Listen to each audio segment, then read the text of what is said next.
Big boss season 7 മലയാളത്തിൻ്റെ ഏറ്റവും പുതിയ പ്രമോ വന്നിട്ടുണ്ട്. നമ്മുടെ ഷാനവാസിക്ക തിരിച്ചു വന്നിട്ടുണ്ട്, സന്തോഷം. അതിനോടൊപ്പം തന്നെ നമ്മുടെ ക്യാപ്റ്റന്മാരെ കുറിച്ചിട്ടുള്ള അഭിപ്രായങ്ങൾ നമ്മുടെ ലാലേട്ടൻ അവിടെയുള്ള കണ്ടസ്റ്റൻസിൻ്റെ അടുത്ത് ചോദിക്കുകയാണ്. ആദ്യം ചോദിച്ചത് നമ്മുടെ അനീഷേട്ടൻ്റെ അടുത്താണ്. അനീഷേട്ടൻ പറയുകയാണ് ഇത്രയും നാളുണ്ടായിരുന്നതിൽ വെച്ച് ഏറ്റവും മോശം ക്യാപ്റ്റൻസി ആണെന്നാണ് പറഞ്ഞത്. അനീഷേട്ടൻ എല്ലാവരുടെയും ക്യാപ്റ്റൻസി എങ്ങനെയാണ് പറയുന്നത് എങ്കിൽ പോലും ഇതിലൊരു സത്യാവസ്ഥയുണ്ട്. അപ്പോൾ ഇത് കേൾക്കുമ്പോൾ അനീഷേട്ടനല്ലേ പറയുന്നത് എന്നുള്ള രീതിയിൽ ഇവരൊരുമാതിരി ഇങ്ങനെ കളിയാക്കുന്നുണ്ട് അനീഷേട്ടനെ. അതിനുശേഷം നമ്മുടെ ഷാനവാസിക്കൻ്റെ അടുത്ത് ചോദിക്കുമ്പം ഷാനവാസിക്ക പറയാണ് ഏറ്റവും മോശം ക്യാപ്റ്റൻസി ആയിരുന്നെന്ന്.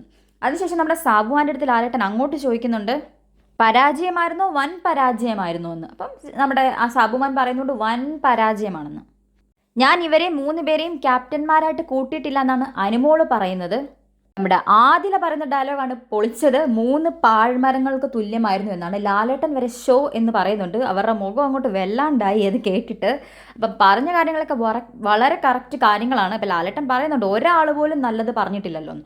അതിനുശേഷം ലാലേട്ടൻ ഒരു കാര്യം കൂടെ പറയുന്നുണ്ട്, അക്ബർ ഞാനാണ് നിന്നെ ക്യാപ്റ്റൻ ആക്കിയത്, അതായത് ഞാൻ പറഞ്ഞിട്ടാണ് നിന്നെ ക്യാപ്റ്റൻ ആക്കിയത്, ഞാൻ തന്ന ക്യാപ്റ്റൻസിയാണ് നിനക്ക്, അത് നന്നാക്കി എടുക്കാമായിരുന്നോ അതോ മനഃപൂർവ്വം നശിപ്പിച്ചോ എന്ന രീതിയിൽ അക്ബറിൻ്റെ അടുത്ത് ഒരു ക്വസ്റ്റ്യൻ ചോദിക്കുന്നുണ്ട്. അങ്ങനെയാണ് ആ പ്രമോ സ്റ്റോപ്പ് ആകുന്നത്. എനിവേ നമ്മുടെ ഷാനവാസിക്ക പൂർവാധികം ശക്തിയോടെ തിരിച്ചു വന്നിട്ടുണ്ട്. ഇനി കളികൾ മാറുമോ ഇല്ലയോ എന്ന് നമുക്ക് നോക്കാം. നമുക്ക് അറിയത്തില്ല ഇനി എങ്ങനെയാണ് ആരാണ് ഔട്ട് ആവുന്നതെന്ന്. അപ്പം നിങ്ങൾക്ക് തോന്നുന്ന കമൻസ് ഒക്കെ നിങ്ങൾ രേഖപ്പെടുത്തുക. അതേപോലെ സബ്സ്ക്രൈബ് ചെയ്യുക, ഷെയർ ചെയ്യുക, ലൈക്ക്